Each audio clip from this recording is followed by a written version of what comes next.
उस रात को मैं कभी भी नहीं भूल सकती हूँ। वह रात मेरी जिंदगी में काली अमावस की रात बनकर आई थी।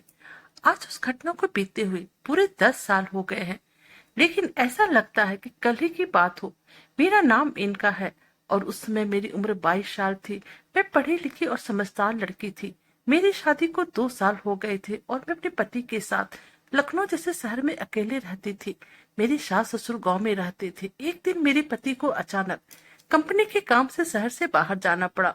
वो मुझसे कह के गए थे कि रात होते होते वापस आ जाऊंगा, और आज रात में बिल्कुल घर पर अकेले थी कि अचानक से मौसम ने अपना रंग दिखाया। बहुत जोरों की आंधी आई और उसके बाद बारिश होने लगी। बार बार मेरे कानों में बादल की गड़गड़ाहट सुनाई दे रही थी।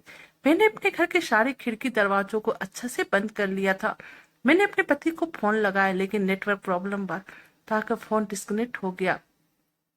अब इस तूफानी रात में मुझे अपने पति की बहुत याद आ रही थी।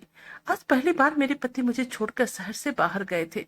पहले भी वो बाहर जाते थे, लेकिन 2-3 दिन का काम होने के कारण मुझे भी अपने साथ लेकर जाते थे।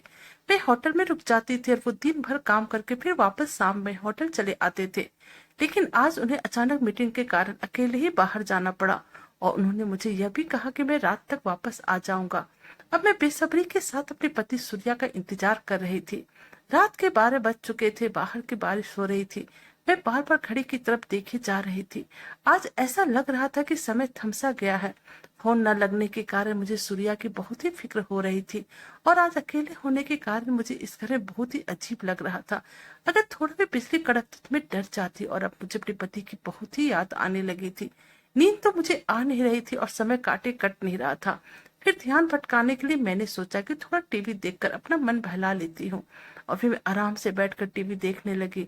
अभी मैं टीवी देख ही रही थी कि थोड़ी देर बाद ही मेरे घर की कॉल बेल बजी। मुझे लगा कि सूर्या वापस आ गई। मैंने बिना सोचे समझे झट से दरवाजा खोल दिया। अभी मैं दरवाजा खोलकर बाहर देख ही रही थी कि सामने बारिश से भीगा हुआ एक आदमी खड़ा था। वह मेरी तरफ उम्मीद भरी नजरों से देख रहा था। मैं उसे कुछ ना बोली और अपना दरवाजा बंद करने लगी। तभी वो बोला कि बाहर बारिश बहुत तेज हो रही है, क्या मैं थोड़ी देर यहाँ पर रुक सकता हूँ? आपकी बहुत ही मेहरबानी हो जाएगी। मैंने उसे अंदर आने को कहा। अंदर आने के बाद वह मेरे बगल वाले सोफे पर बैठ गया। उसका चेहरा बहुत ही अजीब सा लग रहा था।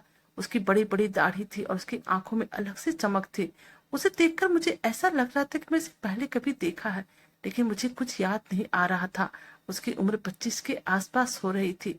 वह बहुत घबराया हुआ भी लग रहा था। उसे देखकर ऐसा लग रहा था कि उसे इस घर में कुछ चाहिए। वह बार बार मेरी तरफ देखे जा रहा था, और जैसे ही मुझे उसकी नजर मिलती वह अपनी आंखें नीची कर लेता था। उसकी इस हरकत को देखकर अब मुझे अपने आप पर अफसोस हो रहा था कि मैंने उसे अंदर आने को क्यों कहा। मेरे मन में तरह तरह के विचार आने लगे। अब मैं क्या कर सकती थी? मैं तो बिल्कुल अकेली थी। अब उसने मुझसे कहा, क्या मुझे एक गिलास पानी मिल सकती है? और जब मैं पानी लेने के लिए किचन में गई, तब मैं वहां से देखा लड़का मेरे घर के बाकी कमरों को निहार रहा था। मैं पानी लेकर वापस आई तो उसने मेरे हाथों से पानी ले लिया और मुझे कहने लगा कि इस बरसाती तूफानी रात में आपने मुझे अपने घर के अंदर आने दिया, ये बहुत बड़ी हिम्मत की बात है। और फिर यह कहकर वह मेरी तरफ अजीब ही नजरों से देखने लगा। उसमें मैंने सिर्फ टी शर्ट और पैंट पहने हुए थे। अब उसकी नजरें बार बार मेरे जिस्म पर पड़ रही थी। मुझे ये अच्छा नहीं लगने लगा और अब मुझे अंदर ही अंदर घबराहट महसूस होने लगी। मैं उसे कुछ कहती कि इससे पहले अचानक से घर की लाइट ऑफ हो गई और पूरे घर में अंधेरा छा गया। मेरा शरीर डर के मारे थर थर कांपने लगा। अभी मैं कुछ और समझ पाती कि इससे पहले मुझे ऐसा एहसास हुआ कि कोई मेरे एकदम से करीब खड़ा है और उस अंधेरे में मुझे यहाँ वहां छूने की कोशिश कर रहा है, क्योंकि उसकी सांसों की आवाजें मुझे साफ सुनाई दे रही थी। न जाने मेरे साथ अब क्या होने वाला था। मैं उस अंधेरे में ही उस आदमी को धक्का देकर इधर उधर भागने लगी। मुझे मेरा घर का थोड़ा आइडिया था, क्योंकि मैं इस घर में 2 साल से रह रही थी, इसलिए मैं अपने आप को बचाते हुए कमरे में इधर उधर भाग रही थी। लेकिन वह आदमी कभी कोई सामान गिरा दे रहा था, तो कभी उसके चीखने की आवाज मुझे सुनाई दे रही थी। वह मुझे पकड़ना चाहता था और मुझे अकेला देखकर मेरे साथ गलत करना चाहता था। मैं किसी तरह भागकर अपने कमरे के बालकोनी में जाकर छिप गई और फिर उसी वक्त लाइट चली आई। मैं जोर जोर से बालकोनी में खड़े होकर चिल्लाने लगी। न जाने मेरे अंदर इतनी ताकत कहाँ से आ गई थी। उस बरसाती रात में मेरे गले से बहुत जोर की चीख निकल रही थी। मेरे ऐसे चीखने के कारण मैंने देखा कि मेरे घर के अगल बगल घरों की लाइटें जलना स्टार्ट हो गई थी।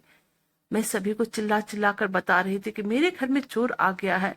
मेरे इस तरह करने से पहले जो वह आदमी मेरा बालकोनी का दरवाजा पीट रहा था, अब वहां से भागने की कोशिश कर रहा था, लेकिन वह भाग नहीं पाया और फिर सोसाइटी वालों ने उसे पकड़ लिया। किसी ने पुलिस को खबर कर दी और अब जब पुलिस उसे ले जाने लगी तब मैं बालकोनी से निकलकर नीचे पहुंची। लेकिन इस बार जैसे ही मेरी नजर उस पर पड़ी, मेरे मुंह से चीख निकल गई, क्योंकि उस आदमी का दाढ़ी हट चुका था और अब उसका असली चेहरा मेरे सामने आ चुका था। उसे देखते ही मेरी आंखें फटी की फटी रह गई और मेरे सामने मेरा अतीत आकर खड़ा हो गया, क्योंकि वह आदमी और कोई नहीं बल्कि मेरे कॉलेज में मेरे साथ पढ़ने वाला सीनियर स्टूडेंट था। जब मैं कॉलेज में पढ़ती थी तब मेरा सीनियर था और उस समय कॉलेज में सभी लड़कियों के साथ बदतमीजी करता था। अपना सीनियर होकर पूरा रौब जमाता था। सारी लड़कियां इससे डरा करती थी, लेकिन मैं इससे नहीं डरती थी और मैंने इसकी शिकायत कॉलेज के प्रिंसिपल से कर दी थी, जिस कारण इसे कॉलेज से 15 दिन के लिए निकाल दिया गया था। और फिर जब भी दोबारा कॉलेज आया तब उसने मेरे साथ बदतमीजी करने की कोशिश की, लेकिन मैंने उसे थप्पड़ मार दिया और उसे चेतावनी देकर पूरे कॉलेज के सामने खुद से माफी मंगवाया। और फिर उसके बाद उसने कभी भी मेरे साथ कोई गलत हरकत नहीं की थी। कॉलेज खत्म होने के बाद मेरे मम्मी पापा की मर्जी से मेरी शादी सूर्या के साथ हो गई। उस रात में उसे पहचान नहीं पाई थी, क्योंकि उसने दाढ़ी लगवाए थे और अपना बॉडी भी बना लिया था। अभी वह एक लंबा चौड़ा मर्द लग रहा था। मैंने उससे कहा, अगर तुमने ऐसा क्यों किया? फिर वह बोला कि तुमने पूरे कॉलेज के सामने मेरी बेइज्जती की थी। मैं उसी का बदला लेने के फिराक में था, लेकिन तुम कभी भी अकेले घर पे नहीं रहती थी। मैं तुम्हारा कब से पीछा कर रहा हूँ और तुम्हारे अकेले होने का फायदा उठाना चाह रहा था। आज मुझे वह मौका मिल गया था, क्योंकि मुझे पता चल चुका था कि तुम्हारा पति घर पर नहीं है, लेकिन तुम्हारी किस्मत अच्छी थी कि तुम बच गई। मैंने उसे कहा, मेरी किस्मत अच्छी थी या नहीं यह तो मुझे बाद में देखना है, लेकिन अब तुम्हारी किस्मत तुम्हारा कितना साथ देती है यह तो आने वाला वक्त ही बताएगा।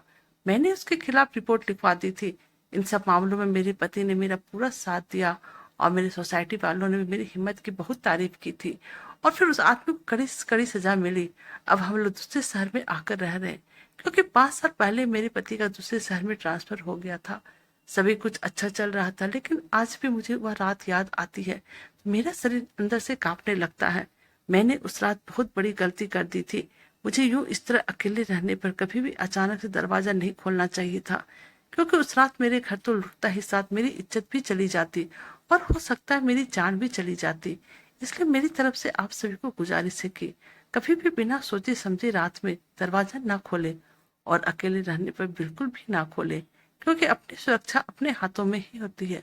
आपके ऊपर मुसीबत आने पर आपके नाते रिश्तेदार तो बाद में आएंगे, पहले आपको ही हिम्मत करनी पड़ेगी। और हर बार किस्मत साथ दे दे इसका कोई गारंटी नहीं है। तो दोस्तों, कैसी लगी आपको हमारी यह कहानी, प्लीज आप हमें कमेंट कीजिएगा।